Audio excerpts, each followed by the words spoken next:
एक माँ ही ऐसा कर सकती है। एक सौदागर राजा के महल में दो गायों को लेकर आया। दोनों ही गायें सुंदर, स्वस्थ व दिखने में एक जैसी थी। सौदागर ने राजा से कहा, महाराज, ये गायें माँ और बेटी हैं, परंतु मुझे यह नहीं पता कि माँ कौन है व बेटी कौन है, क्योंकि दोनों ही विशेष अंतर नहीं है।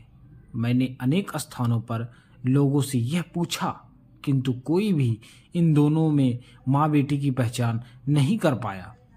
सब के सब कंफ्यूज हो गए, कोई भी इसका उत्तर ना दे पाया। अब महाराज, मुझे आप ही बताइए। सुना है आपके द्वार में बहुत बहुत से विद्वान पुरुष हैं। बाद में मुझे किसी ने यह कहा कि आपका बुजुर्ग मंत्री बेहद कुशाग्र बुद्धि का है, और यहाँ मुझे अवश्य मेरे प्रश्नों का उत्तर मिल ही जाएगा। मुझे पूर्ण विश्वास है महाराज कि यहाँ पे पूर्ण उत्तर मिल जाएगा, इसलिए मैं यहाँ चला आया। कृपया मेरी समस्या का समाधान किया जाए।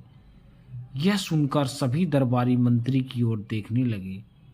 मंत्री अपने स्थान पर उठकर गाय की ओर चला गया, धीरे धीरे गायों की तरफ चला गया। उसने दोनों को बारीकी से निरीक्षण किया, बहुत गहरी निगाहों से उन दोनों को देखा, किंतु वह भी नहीं पहचान पाया, बिल्कुल नहीं पहचान पाया कि वास्तव में कौन है माँ है और कौन बेटी है। बिल्कुल नहीं पहचाना। अब मंत्री बड़ी दुविधा में फंस गया। उसने सौदागर को एक दिन की मोहलत मांगी। घर आने पर वह बेहद परेशान रहा।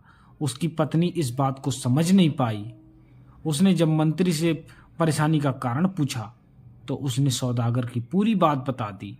यह सुनकर पत्नी बोली, अरे बस इतनी सी बात है, यह तो मैं भी बता सकती हूँ।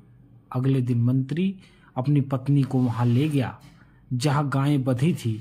मंत्री की पत्नी ने दोनों गायों को अच्छा अच्छा भोजन दिया, खूब स्वादिष्ट भोजन दिए। कुछ ही देर बाद माँ और बेटी में अंतर बता दिया। लोग एकदम एकाएक अचंभित रह गए। ऐसा कैसे हो गया, ऐसा कैसे हो गया?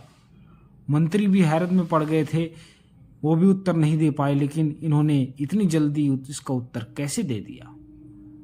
मंत्री की पत्नी बोली, पहली गाय जल्दी जल्दी खाने के बाद दूसरी गाय के भोजन में मुंह मारने लगी, और दूसरी वाली ने पहली वाली के लिए अपना भोजन छोड़ दिया। ऐसा एक माँ ही कर सकती है, यानी दूसरी वाली माँ है। माँ ही अपने बच्चे के लिए खाना छोड़ती है। इस दुनिया में ऐसा माँ ही करती है। माँ ही बच्चे के लिए भूखी रह सकती है। माँ में ही त्याग है, करुणा है, वात्सल्य है, ममत्व है के गुण को विद्यमान होते हैं। इस दुनिया में माँ से महान कोई नहीं है। माँ के चरणों में भगवान को भी झुकना पड़ता है, भगवान को भी नीचे झुकना पड़ता है। माँ ममता का सागर नहीं, महासागर है। दुनिया में सबसे बड़ा योद्धा माँ ही होती है।